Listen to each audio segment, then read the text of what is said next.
नमस्कार दोस्तों, स्वागत है आपका यूट्यूब चैनल में। आज का टॉपिक इम्पोर्टेंट होने वाला है कि शादी के बाद आपका जीवन कैसा होता है और जिनसे आप शादी करते तो उनके साथ आपके पारिवारिक रिश्ते कैसे होते हैं। हर व्यक्ति की इच्छा होती है कि मेरी जिसके साथ शादी हो, उसके साथ मेरा रिलेशनशिप कैसा चलेगा।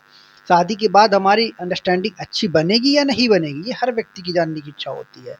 तो आज का टॉपिक वही होने वाला है और इसके लिए क्या करना पड़ेगा, आपको अपनी जन्म कुंडली ओपन करनी पड़ेगी और वहाँ पे देखना पड़ेगा D1 चार्ट और साथ में D9 चार्ट देखना पड़ेगा। हम दोनों को चार्ट को देख के फिर हम प्रेडिक्शन करेंगे कि आपका जीवन साथी के साथ शादी के बाद जीवन कैसा होगा। देखिए, शादी के पहले D1 से हमने चेक किया और ये D9 हम लोग बचपन से भी ये कुंडली एक्टिव हो जाती है। ऐसा नहीं कि सिर्फ शादी के बाद होती है, लेकिन क्योंकि शादी के बाद आपको पार्टनर मिलता है तो उसका इम्पोर्टेंट बहुत ज़्यादा इम्पोर्टेंस हो जाता है। चलिए D1 चार्ट अपना ओपन करिए। आप देख सकते हैं स्क्रीन पे D1 चार्ट ओपन हो रहा होगा और D9 चार्ट ओपन हो रहा होगा। क्या करना है इसमें आपको, D1 का जो 7th हाउस का जो लॉर्ड होगा, मीन 7th हाउस आपके जीवन साथी का होता है, आपके पार्टनर का होता है। जो भी आपके D1 का 7th हाउस का जो लॉर्ड होगा वो D9 में किस हाउस में जाके बैठेगा, उस हिसाब से आपके जीवन साथी शादी के बाद का जीवन पूरा डिसाइड होगा। जैसे D1 7 का लॉर्ड कोई भी हो सकता है। उस पे भी हम वीडियो लाएंगे आने वाले समय पे कि हर ग्रह के अनुसार बनाएंगे वीडियो। बट अभी का टॉपिक है D1 का जो 7th हाउस का लॉर्ड जो होगा वो D9 के किस हाउस में जाके बैठेगा, उस हिसाब से आपका रिजल्ट निकल के आएगा। फर्स्ट हाउस में बैठेगा तो अलग रिजल्ट आएगा, सेकंड हाउस में बैठेगा सेकंड हाउस का रिजल्ट अलग आएगा, थर्ड हाउस में बैठेगा थर्ड हाउस का रिजल्ट अलग आएगा। तो कह सकते हैं हर हाउस के रिजल्ट अलग इसको देखने को मिलेंगे। क्योंकि और D9 को हम लोग D1 को हम लोग बर्थ चार्ट बोलते हैं और D9 को हम लोग नौमांसा चार्ट भी बोलते हैं। कई कई जगह नौमांसा शो कर रहा होगा तो नौमांसा को आप समझ सकते हो। तो नौमांसा चार्ट और D1 चार्ट दोनों को आप अपने ओपन कर लीजिए। देखिए, 7th हाउस D1 के 7th हाउस का लॉर्ड या उसमें ग्रह को नहीं देखना, आपको लॉर्ड देखना, राशि देखनी क्या बैठा हुआ है, उसके लॉर्ड को देखना है D1 में कहाँ पे प्लेसमेंट है। अब मान लीजिए 12 भाव होते हैं D9 में भी, D1 सभी में 12 भाव होते हैं। तो D9 के 12 भाव में जिस भाव में होगा D1 D7 का लॉर्ड, आपका D1 का जो D7 का लॉर्ड जिस 12 भाव में D9 के भाव में होगा, उस हिसाब से आपका जीवन तय होने वाला है, समझ लीजिए। चलिए चर्चा करते हैं D1 का लॉर्ड, 7th लॉर्ड का स्वामी कोई भी हो सकता है। मान लीजिए आपका यहाँ पे सूर्य राशि लियो आता तो सूर्य राशि स्वामी होगी, और बुध राशि कन्या राशि आती तो मरकुरी स्वामी होगा, मिथुन आती है तो बुध स्वामी होगा आपका, और जुपिटर आती तो गुरु स्वामी होगा, सेजिटेरियस आती है तो अलग प्लैनेट आपका स्वामी होगा। हर तरीके से लोग अलग अलग प्लैनेट हो सकते हैं, उसमें भी कुछ ना कुछ कैरेक्टर रिजल्ट देखने को मिलते हैं। लेकिन चर्चा करते हैं D1 का लॉर्ड 7th लॉर्ड अगर आपके D9 चार्ट में फर्स्ट हाउस में जाके बैठ जाए। नौ नौ से 12 ग्रह होते हैं। 9 ग्रह तो अपने भारत के होते हैं, 3 ग्रह आपके यूरेनस नेपच्यून प्लूटो भी होते हैं।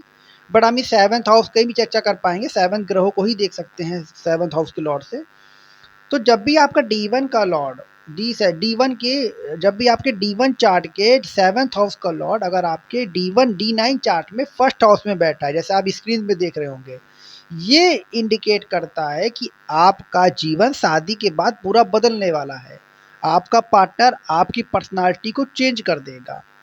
क्योंकि जब D1 का लॉर्ड D1 के 7th हाउस का लॉर्ड सप्तमेश हो गया आपका, वो जब D9 के फर्स्ट हाउस में बैठेगा तो शादी के बाद आप बदलोगे। वो कहावत है ना बड़े बुजुर्ग की, शादी के बाद लोगों का जीवन बदलता है, वो आप पे बिल्कुल सूट करेगा। आप पे आपका किस्मत बदलेगी, आपका जीवन बदल जाएगा। लोग आपको कहेंगे कि आप शादी के पहले कुछ और थे, शादी के बाद कुछ और नज़र आ रहे हो। ये चीज़ें देखने को मिलेंगी। हो सकता है कि आपकी जो मैरिज हो वो आपके रिश्तेदारों में हो, परिवार के बीच में हो, ये भी पॉसिबिलिटी दी नज़र आती है। जब भी मैरिज होगी ट्रांसफॉर्मेशन होगा आपका, कहीं न कहीं आपकी पर्सनैलिटी में निखार आएगा, पर्सनैलिटी बदल जाएगी।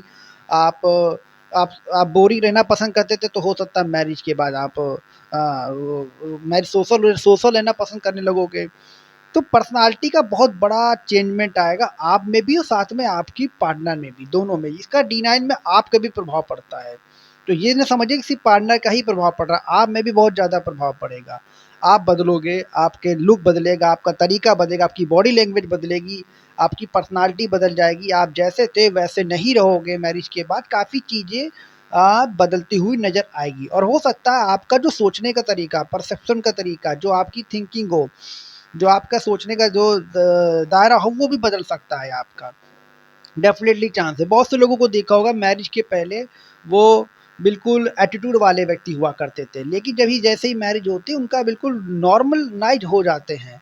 वही रीज़न होता है कि कहीं न कहीं पार्टनर के आने से आपकी ज़िंदगी को इफ़ेक्टेड लगाता है, प्रभाव डालता है। अब लेकिन बहुत से लोगों को ऐसा भी देखा होगा कि जीवन खराब भी हो जाता है, तो वो हो सकता है कि आपका प्लैनेट खराब बैठा हो, रेट्रोगेट में हो, वक्री में हो सकता है आप शादी के बाद जीवन बर्बाद हो जाए आपका, ये भी हो सकता है, नो डाउट, क्यों नहीं हो सकता ये। बट डिपेंड करता है आपके प्लैनेट कैसे बैठे हैं, पूरी कुंडली देखनी पड़ती है इसके लिए, तो एक हम फॉर्मूले से आधारित नहीं कर सकते। लेकिन इतना ज़रूर है कि शादी के बाद चीज़ें आपके पक्ष में होती नज़र आएँगी, आप बदलोगे, आपका पर्सनैलिटी, आपकी लुक, आपका तरीका, आपकी बॉडी लैंग्वेज, आपके स्टाइल, आपका करियर, जहाँ तक कि सब कुछ बदल सकता है आफ्टर मैरिज। आप दोनों लोग बदल सकते हो, ये पॉसिबिलिटी देखने को मिलेगी। डी1 के 7th हाउस का लॉर्ड डी9 के फर्स्ट हाउस में जाके बैठेगा। अच्छा कॉम्बिनेशन माना जाता है, बेसिकली ठीक-ठाक कॉम्बिनेशन कह सकते हो आप इनको। तो बात करते हैं जब हम डी1 के 7th हाउस के लॉर्ड को, जब हम वो डी9 के सेकंड हाउस के लॉर्ड में जाके बैठा तो क्या इम्पैक्ट करता है। देखिए सेकंड हाउस किस चीज़ का दिखाता है, सेकंड हाउस आपकी पर्सनालिटी भी दिखाता है, फूड दिखाता है, आपका खाने का तरीका दिखाता है। सेकंड हाउस आपका इनकम दिखाता है, फाइनेंस दिखाता है, पैसा कितना है, परिवार दिखाता है, कुटुंब दिखाता है, आपकी परिवार कैसा है। तो यहाँ पे जब डी1 का 7th हाउस का लॉर्ड अगर आपके डी9 के सेकंड हाउस में जाके बैठेगा, जैसा आप स्क्रीन में देख रहे होंगे, तो ये कहते हैं कि जनरली परिवार आप अच्छा मिलेगा आपको, या फिर परिवार आपका संपन्न मिलेगा। और ये भी कह सकते हैं कि आपका जो पैसा कंट्रोल आपका स्पाउस करेगा। मीन्स शादी के बाद अगर आप बिज़नेस करते तो बिज़नेसमैन आपको पार्टनर मिलेगा आपको, जो आपके पैसे को सँभालेगा, जो आपके फाइनेंस को सँभालेगा, जो आपकी हेल्प करेगा बिज़नेस में आपके, क्योंकि सेकंड हाउस फूड बिज़नेस का भी डिनोट करता है, तो फूड बिज़नेस में आपकी पार्टनर बहुत ज़्यादा हेल्प करने वाला है। अगर आपका बिज़नेस, क्योंकि 7th हाउस व्यापार का दिखाता है, सेकंड हाउस इनकम का दिखाता है, पैसे का दिखाता है, मैनेज का दिखाता है, तो मैनेज करेगा आपके फूड बिज़नेस को। स्पाउस के ज़रिए आप लोग व्यापार कर सको, ऐसा हो सकता है। लेकिन डिपेंड डिपेंड करेगा यहाँ पे वो प्लैनेट अच्छा बैठा हो, वो प्लैनेट किसी खराब दृष्टि में ना हो। अन्यथा ये परिवार में मतभेद दे देता है सेकंड हाउस। जब डी1 का 7th हाउस का लॉर्ड डी9 के सेकंड हाउस में जाता है, तो कई बार पारिवारिक लड़ाई झगड़े दे देता है। आपके पार्टनर की वज़ह से नहीं, आपके पार्टनर के परिवार वालों की वज़ह से बेसिकली देखा गया है। हो सकता है आपका व्यापार ही ना करने दें आपके पार्टनर, आपके परिवार वाले। हो सकता है आप जो आपको पूरी तरीके से फाइनेंस के लिए मजबूर कर दे, आपके ऊपर कई चीज़ें एलिगेशन लगा दे, आपके परिवार वालों से उनकी बने ना। अधिकतर देखा गया कि फैमिली वालों से बनती ही नहीं है, आपके पार्टनर से बनती है, आप पार्टनर खुश रहते हो, बट आपके फैमिली वाले खुश नहीं रहते हैं। तो कहीं ना कहीं फैमिली का आर्गुमेंट जो दिखाता है वो सबसे ज़्यादा दिखाता है कई बार जब ये खराब अवस्था में होता है। आज थोड़े टॉपिक नेगेटिव चीज़ें आ रहे हैं, क्योंकि चीज़ें नेगेटिव मिलती हैं, इसलिए आपको बता रहा हूँ। यहाँ पे रेट्रोगेट भी देखने को मिलते हैं। यहाँ पे मान लो रेट्रोगेट प्लैनेट आपका बैठ जाए आपके सेकंड हाउस में, डी1 का 7th हाउस का लॉर्ड जो भी हो, वो 7 डी9 के सेकंड हाउस में रेट्रोगेट होके बैठ गया, तो कहीं न कहीं परिवार में मतभेद देगा। हो सकता है डिवोर्स तक की सिचुएशन ला दे, दूसरी शादी करने को मजबूर कर दे आपको। आपको या आपके पार्टनर को, दोनों को मजबूरी कर देगा। तो कहीं न कहीं फैमिली की वजह से परिवार में प्रॉब्लम होते हुए देखा गया है। अब लेकिन दोस्तों यहाँ पे जब ग्रह अच्छे होते हैं, जब ग्रह का प्रभाव बहुत अच्छा होता है, आप स्पिरिचुअलिटी में हो, तो आप धार्मिक होते हो, तो आप ऐसा नहीं होता, आपका पार्टनर आपको सपोर्टिव मिलता है। और इसलिए ऐसे लोगों को कहा जाता है कि जब भी मैरिज करो तो परिवार ज़रूर देखो। सिर्फ़ और अगर लव मैरिज करने जा रहे हो, मान लीजिए 7th हाउस में कॉम्बिनेशन आपका लव मैरिज का बन रहा है, लव मैरिज करने जा रहे हैं, लेकिन वही कॉम्बिनेशन सेकंड हाउस में जाके बैठ जाता है, तो आपको अपने परिवार वालों को भी देखना है। परिवार सपोर्टिव है कि नहीं है, फैमिली अच्छी है कि नहीं है। ये चीज़ अगर आपने देख ली तो आपकी मैरिज लाइफ बहुत अच्छी होगी, और परिवार अगर सपोर्ट करता मिलेगा, आपके पार्टनर सपोर्ट करते हुए मिलेंगे, तो आप देखिएगा आपके पास पैसा की कमी भी नहीं होगी, फाइनेंस बहुत अच्छा होगा, क्योंकि सेकंड हाउस फाइनेंस का होता है, फाइनेंस पैसे का होता है, पैसे आपके पास बहुत बहुत ज़्यादा होंगे। अगर आपकी सोच है कि आपके पास पैसे वाले खानदान में शादी हो, तो वो आपको मिलेगी। बट डिपेंड करता है कि वो प्लैनेट आपके खराब प्लैनेट ना हो, रेट्रोगेट प्लैनेट ना हो, नहीं तो पैसे वाले में आपकी शादी तो हो जाएगी, बट आपकी इंटरनल प्रॉब्लम होगी, फैमिली से बहुत प्रॉब्लम होगी, डिस्प्यूटेड रहेंगे, कहीं न कहीं विवाद बना रहेगा, ये पॉसिबिलिटी देखने को मिलेगी। तो इस मामले पे थोड़ा ग्रीडी कम होइए, थोड़ा लालच कम दिखाइए, परिवार अच्छा देखिए, पैसा मत देखिए, परिवार अच्छा देखेंगे तो शादी भी बहुत अच्छी होगी। ये एक एडवाइस भी है आपकी तरफ से, क्योंकि हम लोगों के पास इतने लोग आते हैं, तो उसको हम लोग देखते हैं कि डी1 के जब सेकंड हाउस में कोई पढ़ने जाता है, तो कहीं न कहीं परिवार को मैनेज करना आपको आना चाहिए, और आपको एक अच्छे लड़कियाँ हैं तो अच्छी हाउसवाइफ बने, लड़के हैं तो ज़िम्मेदारी, डोमेस्टिक ज़िम्मेदारी का पालन करने की कोशिश करें। रिलेशनशिप अच्छा जाएगा आपका, और कम्युनिकेशन आपके दोनों के बीच में बहुत इंपॉर्टेंट पार्ट होगा, तो कम्युनिकेशन बहुत अच्छी रखिएगा, बातचीत बहुत अच्छी रखिएगा, तो फिर आपका जीवन बहुत अच्छा चलेगा शादी के बाद, ऐसा देखने को देखा गया है। अब दोस्तों बात करते हैं, जब डी1 का सेवंथ हाउस का लॉर्ड डी9 के थर्ड हाउस में जाके बैठेगा तो क्या होगा। दोस्तों ये भी पराक्रम का घर होता है, पराक्रम का घर, संघर्ष का घर होता है, तो कहीं ना कहीं स्ट्रगल कराएगा आपके पार्टनर को, संघर्ष कराएगा, आप भी संघर्ष करोगे, आपकी जीवन शादी के बाद थोड़ा संघर्षमय होगा, डेफिनेटली आपको स्ट्रगल करने पड़ेंगे। लेकिन दोस्तों यहाँ पे अच्छी बात ये है कि कम्युनिकेशन अगर आप दोनों के बीच की बहुत अच्छी है, संवाद बहुत अच्छे हैं, एक बातचीत बहुत अच्छी हो रही है, कम्युनिकेशन की तरीके से एक एज़ अ दोस्त की तरीके से रह रहे हो, दोस्त की तरीके से डीलिंग हो रही है, तो बहुत अच्छा संबंध माना माना जाता है। आपके स्पाउस या आप खुद स्पाउस के घर वालों से बहुत अच्छा इंटरेक्ट करोगे, उनके छोटे भाई-बहन से बहुत अच्छा इंटरेक्ट करोगे, छोटे भाई-बहन की आप हेल्प करोगे, और कज़िन के साथ उनके रिलेशनशिप बहुत अच्छे माने जाएँगे आपके। जब भी थर्ड हाउस में कोई डी प्लाने जाता है, तो कहते हैं आपका पार्टनर या आप दोनों लोग मिलके सोशल मीडिया में सक्सेस हो सकते हो। Social media means YouTube, social media means Instagram, Facebook, ऐसे में अगर आप काम करोगे, डिजिटली वर्क करोगे, राइटिंग वर्क करोगे, दोनों लोग साथ में शेयर मार्केट करोगे, ट्रेडिंग करोगे, बिजनेस करोगे साथ में, तो आपको सफलता मिलेगी। हालाँकि सेकंड हाउस में भी साथ में बिज़नेस कराता है, लेकिन थर्ड हाउस बेटर होता है बिज़नेस करने के लिए, तो आप लोग बिज़नेस बहुत अच्छी करोगे। बिज़नेस बहुत अच्छा चलाओगे अगर आप लोग साथ में, और हो सकता है आफ्टर अ मैरिज के बाद आप लोग छोटी-छोटी यात्रा करना पसंद करो, धार्मिक जगह जाना पसंद करो, स्पिरिचुअल जगह जाना पसंद करो, थर्ड हाउस में बैठा है। जब भी डी1 का सेवंथ हाउस का लॉर्ड थर्ड हाउस में जाता है, तो स्पिरिचुअल जाना पसंद करोगे। जैसे मैरिज होगी आप लोग कहीं न कहीं जाना पसंद करेंगे। आप लोग छोटी-छोटी यात्रा करना पसंद करेंगे, स्पिरिचुअलिटी हो सकता है फॉरेन यात्रा भी करना पसंद करें, क्योंकि थर्ड हाउस कई बार फॉरेन ट्रैवल भी करा देती है बेसिकली। तो third foreign travel, Indian traveller जिस देश में रहते हो वहाँ की ट्रैवलिंग करना आप पसंद करोगे, और आप लोग साथ में जब ट्रैवलिंग करोगे तो आपके रिलेशनशिप और अच्छे होंगे और बेटर होंगे रिलेशनशिप आपके लिए। हालाँकि यहाँ पे थर्ड हाउस में कई बार विवाद भी कराता है रिलेशनशिप में। अगर आपकी बातचीत, कम्युनिकेशन थोड़ा-सा वीक है, मिसअंडरस्टैंडिंग होगी, तो कहीं न कहीं आर्गुमेंट करा देगा आपके पार्टनर के साथ, और आप दोनों पार्टनर लोग कहीं न कहीं विवाद में रहोगे, आर्गुमेंट बना रहेगा। बट अच्छी बात ये है कि तीसरा घर काम त्रिकोण का भी माना जाता है, सेक्सुअल इंटिमेसी का भी माना जाता है, तो बहुत अच्छी होगी आप दोनों के बीचों में। और काफ़ी ज़्यादा हार्मोनी रिलेशनशिप कह सकते हैं, वो होने वाला है थर्ड हाउस में। और कई बार थर्ड हाउस में आपको देखने को मिलेगा कि आप और आपके पार्टनर लोग यात्रा करना खूब पसंद करोगे आफ्टर अ मैरिज। जो आपके सपने थे कहीं घूमने के, कहीं आ जाने के, वो चीज़ पूरे हो सकते हैं थर्ड हाउस जाने के बाद। और साथ में मिलके बिज़नेस भी कर सकते हो, ये भी पॉसिबिलिटी सबसे ज़्यादा देखने को मिलती है जब आपका डी1 का सेवंथ हाउस का लॉर्ड आपके डी9 के थर्ड हाउस में जाके बैठ जाता है, तो आफ्टर अ बिज़नेस बहुत अच्छा होगा। और कम्युनिकेशन तो मोस्ट इम्पोर्टेंट पार्ट है आपके रिलेशनशिप के लिए, तो रिलेशनशिप में कम्युनिकेशन बना के रखिए, बातचीत करते रहिए, इससे आपके रिलेशनशिप बहुत अच्छे होते नज़र आएँगे।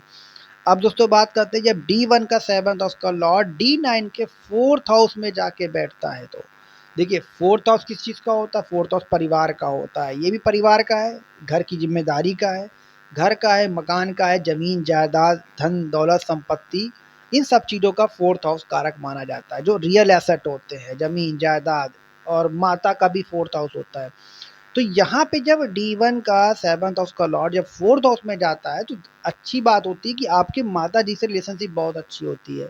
आप और आपके पार्टनर दोनों लोग अपनी-अपनी मदर के बहुत ज़्यादा अटैच होते हो, उन और पार्टनर की मदर में भी बहुत ज़्यादा अटैच होते हो। अगर ये आपके अच्छे प्लैनेट के साथ बैठा है, कोई खराब ग्रहस्थिति नहीं जा रही है, कोई खराब ग्रह की दृष्टि नहीं जा रही है, वरना कहीं खराब ग्रह की दृष्टि जाएगी तो आपकी सबसे पहले लड़ाई आपकी सास से ही होगी। लड़कियों में बात कर रहा हूँ, सास से सबसे जल्दी लड़ाई होगी, कहीं न कहीं विवाद होंगे उनके साथ में, कहीं न कहीं कॉन्फ्लिक्ट इश्यू होंगे आपके, क्योंकि फोर्थ हाउस आपका दिखाता है मदर का। लेकिन दोस्तों देखने को ये भी मिला है कि जब 4th हाउस का लॉर्ड आपके घर परिवार में अच्छा करता है यहाँ पे आपका, ये एक अच्छा प्लैनेट माने जाते हैं। तो कहीं न कहीं आपकी स्पाउस आने के बाद या आप दोनों मैरिज होने के बाद आप दोनों के पास ज़मीन जायदाद होगा, पैतृक संपत्ति का सुख मिलेगा और प्रॉपर्टी में योग बनेंगे, कार खरीद सकते हो आप लोग, कहीं न कहीं अच्छी चीज़ें भी देखने को मिलेंगी, घर बना सकते हो अपना खुद का, आशियाना खरीद सकते हो, ये पॉसिबिलिटी मिलेगी। और हो सकता है कि आप लोग ऐसे बिज़नेस से जुड़ जाओ जो कार का, रियल एस्टेट का, ये भी आप कर सकते हो चीज़ों को लेके। और 7 और देखा गया 4th हाउस तो आपका कम्फ़र्ट का दिखाता है, तो आप दोनों लोग बहुत अच्छी तरीके से मिल-बाँट के रहोगे, मिल खुशी खुशी से रहोगे, हार्मोनियस रिलेशनशिप देखने को मिलता है। लेकिन कहीं न कहीं अगर यहाँ पे प्लैनेट दोस्तों खराब होते हैं, प्लैनेट खराब अवस्था में चले जाते हैं, तो कहीं न कहीं प्रॉब्लमैटिक और क्रिएट कर देता है, कॉन्फ्लिक्ट इश्यू ले आता है आपके पार्टनर के बीच में। ऐसे समय पे क्या करना चाहिए आपको? शांति रखना चाहिए, पीस होना चाहिए और बिल्कुल शांति से बिल्कुल उस चीज़ को टैकल करना चाहिए आपके रिलेशनशिप को।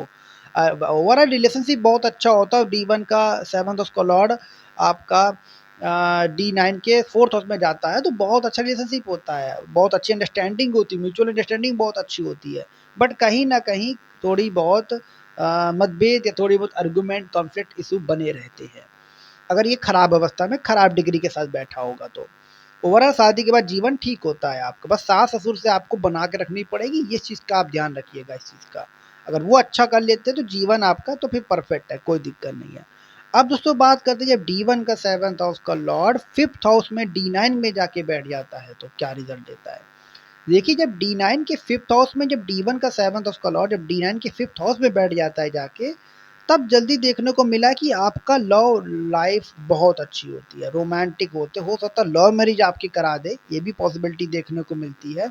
और लव लाइफ बहुत अच्छी देखने को मिलती है, आप दोनों के बीच में प्रेम संबंध बहुत अच्छे होते हैं, म्यूचुअल अंडरस्टैंडिंग होती है, म्यूचुअल तरीके से रहना होता है एक दूसरों के साथ, ये देखने को मिलता है। शादी के बाद भी आपका जो प्रेम होता है वो बहुत बरकरार रखता है आफ्टर लॉन्ग टाइम और रिलेशनशिप बहुत अच्छे होते हैं। क्रिएटिव होते हैं आप और आपके पार्टनर दोनों लोग क्रिएटिव होते हैं। हो सकता है आप और आपके पार्टनर लोग कुछ क्रिएटिव काम भी करना शुरू कर दो। जैसे फ़िल्म इंडस्ट्री हो गया, आईटी इंडस्ट्री हो गई, आपका इन्फॉर्मेशन टेक्नोलॉजी इंडस्ट्री हो गई आपकी, राइटिंग का शौक हो गया, इमेजिनरी थिंकिंग का, यूट्यूबर हो गए, सोशल मीडिया इन्फ्लुएंसर हो गए। ऐसे काम आप दोनों लोग मिल के करने वाले हो, ये देखने को मिलता है। लव लाइफ बहुत अच्छी होती है। अगर यहाँ पे वीनस को लियो आ जाए या कुछ वीनस आ जाए तो बहुत अच्छी बॉन्डिंग बनाता है। हो सकता है आप दोनों लोग जब भी मैरिज हो तो आप दोनों बहुत ज़्यादा रोमांटिक रिलेशनशिप हो, साथ में डेट पे जाए, घूमना डेटिंग पसंद करें, डेटिंग पे जाना पसंद करेंगे। अचानक से डेट का प्लान आप बना लेंगे और चल देंगे घूमने के लिए। ये लॉन्ग ड्राइव जो डेटिंग करते हैं वो ऐसे लोग ही होते हैं, काफ़ी रोमांटिक होते हैं। बर्थडे में जाके आपको विश करेंगे जाके। आपसे लंबी दूरी का रास्ता तय करके आपको बर्थडे विश करने आएँगे शादी के पहले, शादी के बाद भी आपके साथ बहुत अच्छी लॉन्ग ड्राइव जाना पसंद करेंगे और घूमना-फिरना बहुत पसंद करेंगे क्योंकि रोमांस का होता है कारक माना जाता है। अगर शुक्र जैसा प्लैनेट आ जाए, लियो, वीनस, स्पाइसेस में आ जाए क्योंकि वीनस स्पाइसेस में बहुत ज़्यादा रोमांटिक बनाता है। एक सच्चा प्रेमी का आशिक प्रेमी जो होता है वो वीनस स्पाइसेस में होता है या वीनस लियो में होता है। आपको देखने को जल्दी मिलेंगे जी अधिकतर। वीनस का अगर यहाँ कुल मिला कह सकते हैं D1 का 7th हाउस का लॉर्ड अगर आपके 5th हाउस में चला जाता है, तो जनरली देखने को मिलता है कि आपका आपका पार्टनर आपके बीच में रोमांटिक बॉन्ड बहुत अच्छा होगा। अगर आपकी अरेंज मैरिज भी हुई है ना, तब भी समझ लीजिए अरेंज के बाद जो लव वाली फीलिंग होती है, वो फीलिंग आपको मिलेगी। आपकी जो अरेंज भले हुई होगी आपकी लेकिन लगेगा लोगों को लव मैरिज हुई है आपको, ये पॉसिबिलिटी लगेगी। कई बार लव कम अरेंज भी करा देता है जब D1 का 7th ऑफ का लॉर्ड D9 के 5th हाउस में जाके बैठता है तो ये लव कम अरेंज भी करा देता है। अब दिक्कत यहाँ पे जब रेट्रोग्रेड प्लैनेट आते हैं, कहीं न कहीं रेट्रोग्रेड का इफ़ेक्ट आता है, जैसे राहु केतु का इफ़ेक्ट अगर आ जाता है 5th हाउस में, तब कई बार ये प्रॉब्लमैटिक कराता है आपकी चाइल्ड इश्यू को लेके। हो सकता है आपकी संतान में होने में डिले करा दे। प्यार तो है, सब कुछ है, बट कहीं न कहीं संतान में दिक्कत आ जाएगी, क्योंकि अधिकतर 5th हाउस का चाइल्ड का भी कारक माना जाता है। तो कहीं न कहीं चाइल्ड में दिक्कत दे दे आपको, संतान होने में डिले करा दे, संतान होने में प्रॉब्लम करा दे या फर्स्ट चाइल्ड जब भी हो तो कहीं न कहीं मिसकैरेज की संभावना बन सकती है। वो डिपेंड करता है कि आपके ग्रह पूरी कुंडली क्या कहती है, लेकिन कहीं न कहीं ये प्रॉब्लमैटिक देता है। और कई बार जब डी वन का सेवंथ हाउस का लॉर्ड या फिफ्थ हाउस में बैठता है या वहाँ पे ऐसे प्लैनेट बैठ जाते हैं जो आपके साथ अच्छे नहीं होते हैं, तो कहीं न कहीं आपको लव ही नहीं होने देता। वन साइडेड या टू साइडेड लव रह के रह जाता है, ये पॉसिबिलिटी देखने को मिलती है। तो ये चीज़ें भी होती हैं, ऐसी बात नहीं है, बट डिपेंड करता है ओवरऑल कुंडली चेक करने पे क्या रिज़ल्ट आता है। अब बात करते हैं दोस्तों, जब डी1 का 7th हाउस का लॉर्ड जब डी9 के 6th हाउस में होता है, तो क्या रिज़ल्ट देता है? देखिए, छठे घर को हम लोग अधिकतर बोलते हैं खराब होता है।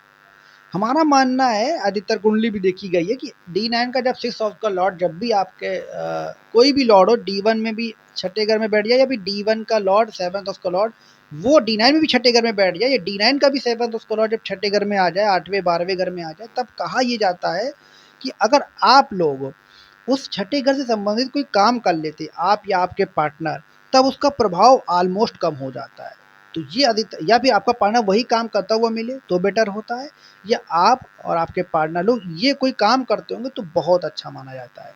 इसका एक, क्योंकि छठा घर होता है रोग का, शत्रुओं का, प्रॉब्लमैटिक का, इलिगेशन का, बैंकिंग का, फाइनेंस में कमज़ोर करेगा, लोन दिलाएगा। तो अगर आपका पार्टनर या आप दोनों लोगों में से कोई भी बैंकिंग में आ जाए, फाइनेंस में आ जाए, कोर्ट कचहरी में आ जाए, लॉ में आ जाए, ऐसे सेक्टर में आ जाए जहाँ पे लोगों की हेल्प करनी हो, जहाँ पे लोगों को हील करना हो, तो मेडिकल में आ जाए, मेडिकल भी सेक्टर हीलिंग का है, मेडिकल में आ जाए, तो वो सेक्टर, उससे उस सेक्टर में आने से क्या होगा, आपकी रिलेशनशिप लव लाइफ बहुत अच्छी हो जाएगी। अन्यथा कहीं न कहीं तो कार्मिक कनेक्शन देता ही है यहाँ पे जब छठे घर में जाता है, लेकिन कहीं न कहीं आप कार्मिक कनेक्शन को दूर कर रहे हो लोगों की हेल्प के माध्यम से, तो कार्मिक कनेक्शन कट जाता है अधिकतर। क्योंकि भाई एस्ट्रोलॉजी में क्या है, कार्मिक कनेक्शन को आपको देना है, पार्टनर होता ही है कार्मिक कनेक्शन का, कहीं न कहीं कनेक्शन उसका। अब जब कार्मिक कनेक्शन छठे घर में आएगा तो कहीं न कहीं प्रॉब्लमैटिक करेगा, नहीं काम करोगे, आपकी हेल्थ में दिक्कत आएगी, आपकी हेल्थ इश्यू बनेंगे, आपके ऊपर केस लगेंगे, आपके ऊपर कोर्ट केस जाना पड़ेगा आपको, हो सकता है डिवोर्स भी हो जाए आपके पार्टनर के साथ, होता है जनरली डिवोर्स हो भी जाता है ऐसी सिचुएशन पे। अब जब ये सिचुएशन बनती है तो क्या करना चाहिए आपको, लोगों की हेल्प भी करनी चाहिए, लोगों को जो डिवोर्सी लोग हैं उनकी हेल्प करनी चाहिए, जो लोगों को कोर्ट कचहरी से मदद करनी चाहिए। पैसे से करिए, ठीक है, पैसा आ रहा अच्छी बात है, लेकिन कभी-कभी कुछ लोगों की फ्री भी हेल्प करिए। वो जो आपकी मैरिड लाइफ को जो सब्सटेंस करता है, जो बचाता है, वो बहुत इम्पैक्ट होता है। ये चीज़ें देखने को मिलती हैं। तो जनरली देखा गया आपका स्पाउस या आप ऐसे सेक्टर में हो सकते हो। अच्छी बात ये होती है, जब डी9 का 7th उसका लॉर्ड डी9 के 6th हाउस में जाता है, तो आप या आपके पार्टनर इस प्रोफेशनल में आ सकते हैं। एक तो ये अच्छा होता है। दूसरा ये होता है कि आप और आपके पार्टनर आपकी आपकी केयर बहुत करेंगे। आप दोनों लोग एक-दूसरे की केयर बहुत करोगे। लाइक अ मेडिकल, जैसे कोई दिक्कत हो गई, आप पूरी अपडेट रहोगे अपने पार्टनर की, हेल्थ कॉन्शियस रहोगे अपने पार्टनर के प्रति कि देखिए ऐसा इतना इस टाइम पे दवा लेनी है, इस टाइम पे आपको खाना खाना है, इस टाइम पे आपको हेल्थ में ध्यान रखना है। ये बहुत अच्छी चीज़ देखने को मिलती है।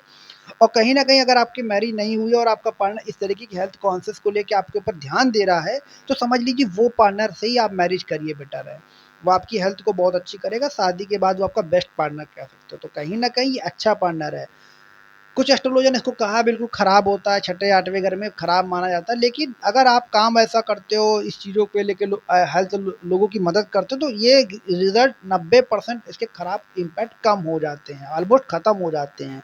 तो इस चीज़ का ध्यान रखिए, अच्छे काम करिए, लोगों की हेल्प करिए, लोगों की प्रॉब्लम को सॉल्व करने की कोशिश करिए, उनको उनको हीलिंग पर करिए, तो आप और आपके रिलेशनशिप बहुत अच्छे होंगे। हो सकता है आपका आपके पार्टनर डॉक्टर हो सकता है आपके पार्टनर हीलिंग सेक्टर से हो, लॉयर हो, वकील हो, ये सारे प्रोफेशनल आपके पार्टनर हो सकते हैं और ये अच्छा भी होता है आपके लिए।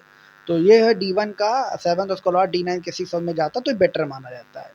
अब दोस्तों बात करते हैं, जब डी1 का 7th हाउस का लॉर्ड डी9 के 7th हाउस में जाता है, तब क्या इम्पैक्ट देता है?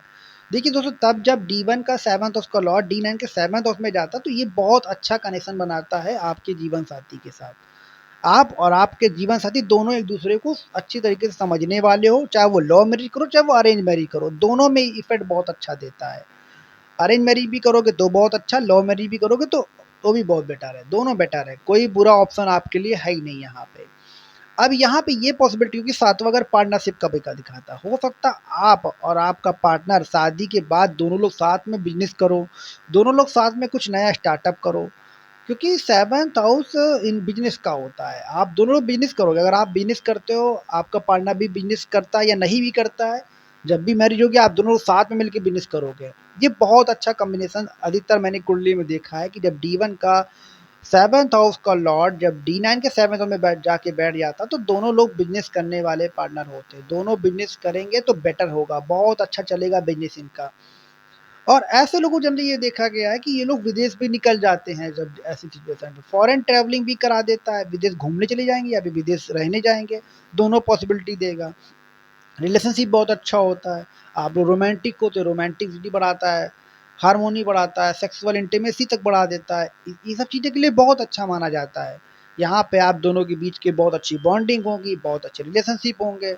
ओवरऑल कह सकते हैं बहुत अच्छा रिलेशनशिप माना जाता है यहाँ पे, और साथ में बिज़नेस के लिए बहुत अच्छा माना जाता है। आप और आपके पार्टनर दोनों लोग साथ में मिलके बिज़नेस करोगे, जो लोग जो ऊँचाइयों पे ले जाएगा आपको।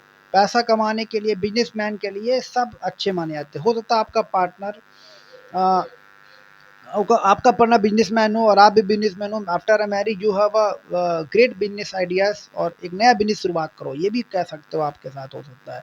रोमांटिक होता है आपका पार्टनर और कहीं वहाँ यहाँ पर भी वही वीनस स्पाइसेस में आ जाता, वीनस लियो में आ जाता, तो कहीं न कहीं रोमांटिक पार्टनर आपको बना देता है, या वीनस वर्गो में भी आ जाए तो भी बेटर होता है। आप लोग रोमांटिक जगह में जाना पसंद करोगे, घूमना पसंद करोगे, डेटिंग जाना पसंद करोगे, और डेटिंग का मतलब डेटिंग, शादी के पहले डेटिंग करना पसंद करोगे आप, और शादी के बाद घूमना, ट्रैवलिंग करना, यात्रा करना, साथ मिल के जा रहे हो। बेस्ट कपल जो लोग कहते हैं ना, ये बेस्ट कपल लग रहे हो, वो पॉसिबिलिटी देता है। लेकिन दोस्तों यहाँ पे जब भी 7th हाउस का लॉर्ड अगर कहीं खराब अवस्था में, क्योंकि 7th हाउस मारक का भी माना जाता है, मार्केस का भी कई बार दशा का इसका इम्पैक्ट होता है। कहीं अगर वो अगर इफेक्ट आता, मार्केस का प्रभाव होता है, तो कहीं ना कहीं पार्टनर की हेल्थ को दिक्कत देता है। ये देखने को जल्दी मिला, कहीं न कहीं पार्टनर की हेल्थ को दिक्कत देता है। इसमें आपको देखना पड़ेगा ग्रह कैसे बैठे हैं, ग्रह का इन्वॉल्वमेंट कैसा जा रहा है, ग्रह के अच्छे प्लैनेट है कि नहीं है। अगर वो सारी चीज़ें अगर ओके हैं, तो कहीं न कहीं आपका ठीक है, नहीं ना अच्छा रिलेशनशिप है, लेकिन कहीं न कहीं मार्केस ऐसे कुछ खराब ग्रह बैठे तो आपको हेल्थ को ध्यान रखना पड़ेगा। आपको और आपके पार्टनर को हेल्थ को ध्यान रखना पड़ेगा। और 7th हाउस का जब लॉर्ड जब 7th हाउस के D9 में जाता है, तो कहते हैं कि आप और आपके पार्टनर ज़्यादा बहुत अच्छी समझ होती, बहुत अच्छी अंडरस्टैंडिंग भी होती है, और शायद आप दोनों लोग ज़्यादा दिन तक एक दूसरे के बिना रह भी ना पाओ, ये भी पॉसिबिलिटी देखने को मिलती है। तो ओवरऑल अच्छा कॉम्बिनेशन, गुड कॉम्बिनेशन कह सकते हैं हम यहाँ पे। अब दोस्तों बात करते हैं जब 7th हाउस का लॉर्ड D1 की चार्ट में 7th हाउस का लॉर्ड आपके 8 के 8 हाउस में जाके बैठता है, तब क्या इफ़ेक्ट देता है? देखिए तब यहाँ पे 8 हाउस भी लोग खराब कहते हैं कि आपका मृत्यु का कारक माना जाता है, रिसर्च का कारक है, एस्ट्रोलॉजिकल का कारक है। कई बार यहाँ पे 8 हाउस आपको खराब रिज़ल्ट देता है, इफ़ेक्ट अच्छा नहीं करता है। ये सारी चीज़ें बोलते हैं जब 8 हाउस में बैठता है जाके। लेकिन वहीं पे दोस्तों जब 8 हाउस के संबंधित कोई अगर कोई आपका पार्टनर या आप लोग काम कर रहे हो, आप स्पिरिचुअल हो, आप और आपका पार्टनर इस प्रकार का प्रोफ़ेशनल में हो, तो ये रिज़ल्ट आपको अच्छे रिज़ल्ट भी देगा। आप लोगों की मदद कर रहे हो। क्योंकि 8 हाउस किस चीज़ का होता है? 8 हाउस एक्सीडेंटल का होता है, 8 हाउस अचानक से बीमारियों का होता है, 8 हाउस रिसर्च का होता है, 8 हाउस लोगों की मदद करने का होता है, 8 हाउस एस्ट्रोलॉजी का होता है, 8 हाउस ऑकल्ट का होता है, 8 हाउस आपका ट्रांसफॉर्मेशन का होता है, मतलब अचानक से आप विदेश यात्रा, जल यात्रा का होता है 8 हाउस। तो जल्दी देखने को मिलता है अगर ये प्लैनेट आपके अच्छे हैं, तो आप और या आपके पार्टनर इन सेक्टर में हो सकते हो। मर्चेंट नेवी में हो सकते हैं, डिफेंस में हो सकता है एस्ट्रोलॉजर हो सकता है रिसर्च सेक्टर में हो। मे बी पॉसिबल ये भी है कि आप इन्वॉल्वेशन हो आपका, मे बी हो सकता है कि आप और आपके पार्टनर मेडिकल सेक्टर में हो, इंश्योरेंस सेक्टर में हो, क्योंकि मृत्यु संबंधी माना जाता है तो इंश्योरेंस का काम वही होता है कि शादी के बाद मतलब मरने के बाद कितना पैसा मिलेगा, तो इंश्योरेंस सेक्टर में हो सकते हो आप। ऐसे सेक्टर जहाँ पे लोगों की जान को खतरा होता है, वो सारे सेक्टर में आपका पार्टनर काम करने वाला हो सकता है। हॉस्पिटल इंडस्ट्री, नर्सिंग इंडस्ट्री हो गया आपका, जहाँ पे लोगों की सेवा करना, एस्ट्रोलॉजी भी कई तरह पे माना जाता है आपका। तो जब भी D1 का 7th हाउस का लॉर्ड D9 के 8 हाउस में जाके बैठता, तो आपका पार्टनर को ये प्रोफेशनल होना चाहिए। तो आपकी लाइफ अच्छी जाएगी, आपकी लाइफ खराब नहीं रहेगी, आपका ये डिवोर्स नहीं होगा, आपके जीवन अच्छे रहेंगे। और अगर नहीं आप प्रोफेशनल, तो आप या आप और आपके पार्टनर दोनों लोग इस प्रोफेशनल से नहीं हो, तो आप ऐसे लोगों की मदद करिए जाके। मान लीजिए आप प्रोफेशनल से नहीं, आप कोई और प्रोफेशनल, आप IT सेक्टर से हो, आप कोई और सेक्टर से हो, तब क्या करना, तब आप लोगों की मदद करिए जाके, जो ऐसे सिचुएशन में परेशान हो रहे हो, जो मेडिकल में लोगों को दवाइयाँ बाँटे जाके, लोगों की फ्री में गाइडेंस करें, लोगों की हेल्प करें, या कि पैसे से मदद करें, जो भी मदद हो सके करिए आप इन लोगों की। तो आपका 8 हाउस बहुत अच्छा माना जाएगा और आपकी जीवन बहुत अच्छा, और 8 हाउस को पैसे का सबसे बड़ा कारक माना जाता है। आप देखिए जितने भी बड़ी से बड़ी कंपनियां हैं, जितने बड़े से बड़े स्टार्टअप हो रहे हैं, जितने बड़े से बड़े में जो फंडिंग आती है वो 8 हाउस के दम पे आती है।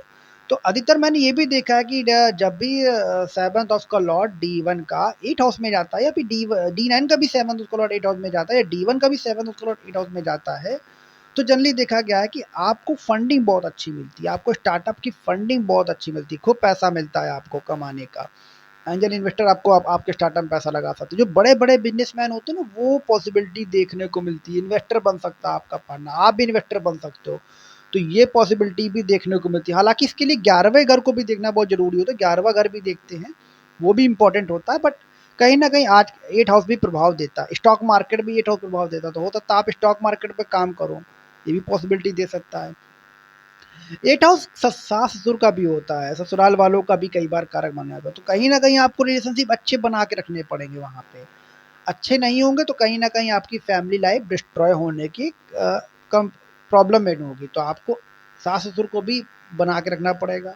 अपनी मैरिड लाइफ़ में उनसे अच्छे संबंध बनाने पड़ेंगे, उनसे अच्छे रिलेशनशिप को बना के रखने पड़ेंगे। तब जाके आपकी रिलेशनशिप बहुत अच्छी जाएगी और बहुत अच्छी रिलेशनशिप कह सकते हैं ये देखने को मिलेगी। अब दोस्तों बात करते हैं जब डी वन का लॉर्ड सेवंथ हाउस का लॉर्ड, जब डी वन चार्ट में सेवंथ हाउस का लॉर्ड जब डी9 चार्ट में नाइन्थ हाउस में होता है तो क्या रिजल्ट देता है। देखिए नाइन्थ हाउस किस चीज़ का होता है, नाइन्थ हाउस स्पिरिचुअलिटी का होता है। नाइन्थ हाउस होता है आपका, नाइन्थ हाउस स्पिरिचुअलिटी का होता है, नाइन्थ हाउस आपका धर्म का होता है, नाइन्थ हाउस आपका विदेशी यात्राओं का होता है, नाइन्थ हाउस आपका हायर एजुकेशन का होता है, ये सब चीज़ों का होता है। तो जब भी डी वन का लॉर्ड नाइन्थ सेवन्थ हाउस का लॉर्ड जब डी9 की नाइन्थ हाउस में जाता है, तो जल्दी देखने को मिलता है कि आप और आपका जीवन, शादी के बाद किस्मत बदलती है आपकी। आपने वो कहावत सुनी होगी कि शादी के बाद व्यक्ति की किस्मत बदल गई है, या इस व्यक्ति की शादी करा दो इसका जीवन अपने आप बदल जाएगा। तो वो पे केसेस देखने को आपकी कुंडली में मिलेंगे आपके, समझ लीजिए। आपका लक नहीं साथ देता, आपकी किस्मत नहीं साथ देती, आप मैरिज कर लीजिए, आपकी किस्मत साथ देना शुरू हो जाएगी। जितनी सी बड़े आप पैसा कहते लड़का आपका नहीं कमा पाता, ठीक है उसकी मैरिज करा दीजिए, वो बिल्कुल कमाने लगेगा, उसके पास पैसा की कमी नहीं होगी, लक कहीं न कहीं साथ देने लगेगा। हो सक luck in the terms of the luck, अब ये भी नहीं कि लक साथ दे रहा, आप कुछ कर नहीं रहे हो, स्किल ही नहीं है आपके अंदर। देखिए दोनों चीज़ों का इम्पोर्टेंस ज़रूरी होता है। लक ये नहीं कि किस्मत अगर अच्छी है तो आप कुछ करो ना, करना भी ज़रूरी है, किस्मत का साथ देना भी ज़रूरी है, दोनों चीज़ बहुत ज़रूरी होता है। तो कहीं न कहीं किस्मत आपकी साथ देगी after a marriage, after a luck, after a marriage आपकी लक इंक्रीज़मेंट होगा, बहुत अच्छा पैसा आप कमाओगे, हो सकता है विदेश यात्रा भी जाएँ, हो सकता है आपके पिताजी से संपत्ति मिले, क्योंकि नाइन्थ हाउस संपत्ति का भी होता है, कहीं न कहीं संपत्ति आपके पास आ जाए। कोई अगर केतु जैसे प्लैनेट अगर आपको बैठे वहाँ मिल गया तो बहुत ज़्यादा संपत्ति आपको दे देंगे, कुछ बिना कुछ करे, ऐसा देखने को मिलेगा। पैतृक संपत्ति का योग बनाता है, paternal paternal property, maternal property, ये सब प्रॉपर्टी आपको मिल सकती है। यहाँ पे लक इंक्रीज़ होता है, शादी के बाद फ़ॉरेन यात्रा जा सकते हो, फ़ॉरेन में घूमने जाओगे, फ़ॉरेन ट्रैवलिंग करना पसंद करोगे, ये सब चीज़ें देखने को मिलेंगी। आप और आप दोनों के आप और आपकी किस्मत भी बदलेगी, आपके पार्टनर की किस्मत भी बदलेगी, तो ये चीज़ देखने को जनरली देखी गई है जब डी1 का 7th हाउस का लॉर्ड आपका डी9 के 9th हाउस में जाता है, और साथ में आप स्पिरिचुअल हो जाओगे। अगर आप स्पिरिचुअल नहीं हो तो स्पिरिचुअल यात्रा करना शुरू करोगे, और एजुकेशन भी आप अच्छी करोगे। हो तो अगर आपकी पढ़ाई रुक गई किसी चीज़ को लेके तो आपकी हायर एजुकेशन की तरफ पढ़ने लगोगे। आपका पार्टनर आपको मोटिवेट करेगा, चलो बेटा पढ़ाई करो, जितनी पढ़ाई करना पढ़ाई करो, हायर एजुकेशन करो आप कम से कम, तो आप हायर एजुकेशन की तरफ इंक्रीमेंट हो जाएगा आपका, अच्छी पढ़ाई करना शुरू करोगे। नेगेटिव इम्पैक्ट होगा तो किस्मत आपकी ऑटोमेटिक खराब हो जाएगी, शादी के बाद आपका बैड लक शुरू हो जाएगा, ये भी देखने को मिलेगा। पर डिपेंड करता है प्लैनेट कौन से बैठे हैं, नेगे पोजीशन कैसी जा रही है, ये चीज़ें देखने को मिलेंगी आपको। अब दोस्तों बात करते हैं जब डी1 का 7th हाउस का लॉ जब डी10 के 10th और डी9 के 10th हाउस में जाता है। देखिए 10th हाउस किस चीज़ का होता है, 10th हाउस करियर का होता है, 10th हाउस आपका व्यापार का होता है, आपकी समाज में नाम का होता है, इज्जत का होता है, और पिताजी का भी कई बार 10th हाउस को देखते हैं हम यहाँ पे। तो जब दोस्तों जब यहाँ पे आपका जब 10th हाउस में लॉर्ड जाता है D1 के 7th हाउस का, तो कहते हैं आपका जो करियर डाउनफॉल चल रहा था, जो आप करियर में स्टेबिलिटी नहीं पा पा रहे थे, वो आफ्टर अ मैरिज आप स्टेबिलिटी पा जाओगे। आफ्टर अ मैरिज आपकी जॉब लगेगी या आपका बिजनेस चल पड़ेगा आपका, ये मान के चलो। कई लोगों को देखा है कि वो जीवन में कुछ नहीं कर पाते हैं, आफ्टर अ मैरिज वो सक्सेस पा जाते हैं। और कई लोगों को ऐसा भी देखा है कि वो सक्सेस नहीं भी पाते, डिमोटिवेट भी हो जाते हैं।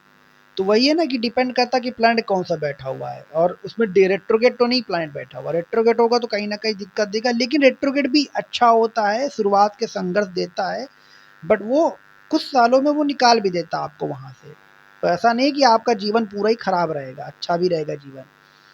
10वां घर आपकी इमेज बना देता है। आपका लोग आपकी वैल्यू नहीं करते थे। मान लीजिए कोई आपकी इज्जत नहीं करता था, कोई सम्मान नहीं देता था आपको, कोई समझता था ये तो बेकार आदमी है, बिल्ले आदमी है। तो आप मैरिज करेंगे, करियर आपका बदलेगा, आपको लोग इज्जत देना शुरू कर देंगे। आपकी आपको और आपके पार्टनर दोनों की वैल्यू बढ़ेगी। जो इमेज होगी वो इमेज आपकी तैयार हो जाएगी जब आफ्टर अ मैरिज आप करोगे तो। कई बार ये देखने को मिलता है कि आप और आपका पार्टनर काम के सिलसिले से आप दोनों लोग घर से दूर भी चले जाओ, पॉसिबिलिटी ये भी देखने को मिलेगी जब 10th हाउस में जाता है तो। और आप और आपका पार्टनर का करियर दोनों का स्टेबिलिटी हो जाएगा, या आप आपका पार्टनर दोनों लोग करियर ओरिएंटेड रहोगे कि चलो तुम अपना करियर बनाओ, हम अपना करियर बनाएं। और आपका पार्टनर आपको करियर के लिए प्रमोट भी करेगा, पुश करेगा आपको कि देखो तुम कुछ करते नहीं हो, कुछ करना, कुछ करो, अपने काम को फोकस करो। पता बहुत ज़्यादा फोकस होगा आपके काम के। अगर आपका करियर, आपका मान लीजिए ड्रीम था, फैशन डिज़ाइनर बनने का ड्रीम था, आप थे मेडिकल सेक्टर में, मैरिज हुई, आप तब आपके पार्टनर ने आपके ड्रीम को समझा और उसने आपके करियर को नया शेप दिया और अब करियर आपका फैशन डिज़ाइनर में आ गया। तो ये पॉसिबिलिटी देखने को मिलती है। वैसे बहुत सी कुंडलियों में देखा है कि आफ्टर अ मैरिज उनके जो ड्रीम पूरे नहीं हो पाते, but after a marriage partner आने के बाद उनके करियर के लिए ड्रीम पूरे हो गए। करियर की ड्रीम की मैं बात करूँ, ड्रीम बहुत सारे होते हैं लोगों के, यहाँ मैं करियर की ड्रीम की बात कर रहा हूँ। करियर में जो सपना था वो जरूर पूरा करा देगा। सारे ड्रीम के बारे में 11th हाउस में चर्चा करेंगे जो अभी आने वाला है। तो करियर आपके पार्टनर आपकी पूरा करा देंगे, आपके करियर के लिए आपके पार्टनर पूरा प्रमोट करेंगे और आप करियर में स्टेबिलिटी और सक्सेस पा जाओगे आप। अब दोस्तों बात करते हैं जब D1 का लॉर्ड, 7th हाउस का लॉर्ड जब D9 के आपके 11th हाउस में बैठता है तो क्या होता है। देखिए जब D1 का 7th हाउस का लॉर्ड जब D9 के 11th हाउस में बैठता है तो आप और आपके पार्टनर सारी इच्छा पूरी करोगे आप एक दूसरे की। मतलब आपकी जो इच्छा होती है ना कि मेरी ये इच्छा है कि मुझे अच्छा पार्टनर मिले, अच्छे तरीके से मुझे समझे, अच्छी तरीके से मेरे साथ बिहेव करे, एज अ फ्रेंड बिहेव करे, एज अ दोस्ती तरीके से रहे। और तो वो सारी चीज़ देखने को मिलेंगी आपको। वो आपको दोस्ती में सब सब तरीके से प्रमोट करेगा। देखिए D1 में 10th हाउस में भी प्रमोट करा था करियर के लिए, बट यहाँ पे करियर भी प्रमोट कराएगा आपका पार्टनर, आपकी विशेष भी पूरी करेगा, फैमिली से भी सपोर्ट दिलाएगा आपको, लड़ेगा आपकी फैमिली से आपके लिए। और इनकम का भी बहुत अच्छा कारक माना है, तो इनकम भी बढ़ाएगा आपकी पार्टनर आपकी। आप और आपके partner after marriage income, multiple sources of income generate करोगे आप, ये देखने को मिलता है। एक स्टार्टअप कर सकते हो, सॉरी सॉरी एक स्टार्टअप कर सकते हो, एक इन्वेस्टर कंपनी में आप इन्वेस्ट कर सकते हो पैसा, ये देखने को मिलेगा।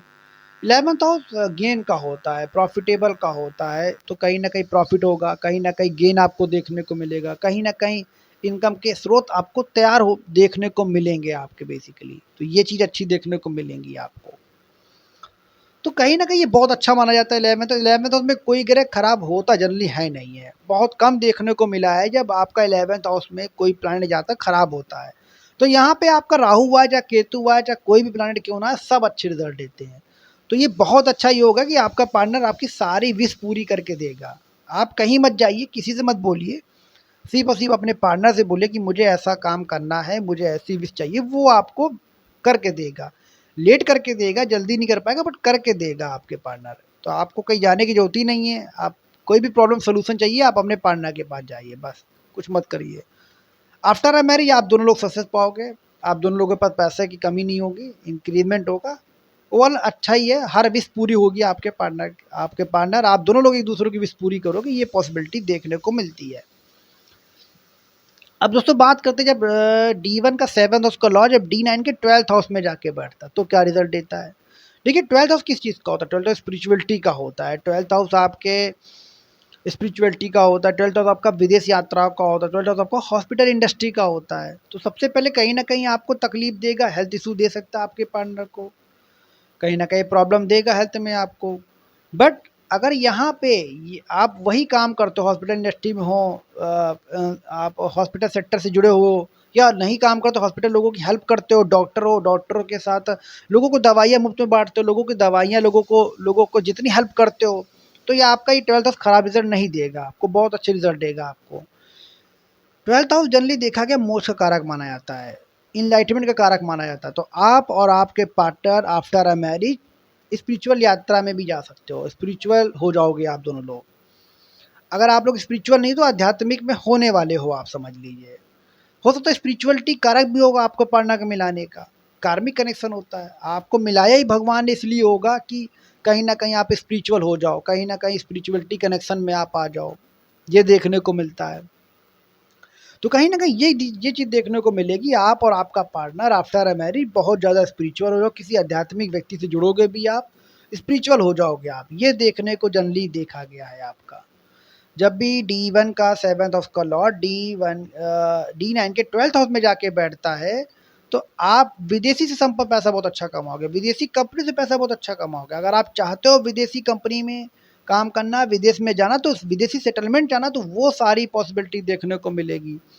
आफ्टर अ मैरिज आप दोनों लोग विदेश यात्रा में जा सकते हो, विदेश रह भी सकते हो आप, ये पॉसिबिलिटी भी देखने को मिलेगी आपको। तो बहुत अच्छा योग माना जाता है कि आप विदेश चले जाओ, विदेश में काम करो, विदेशी कंपनी से काम करो।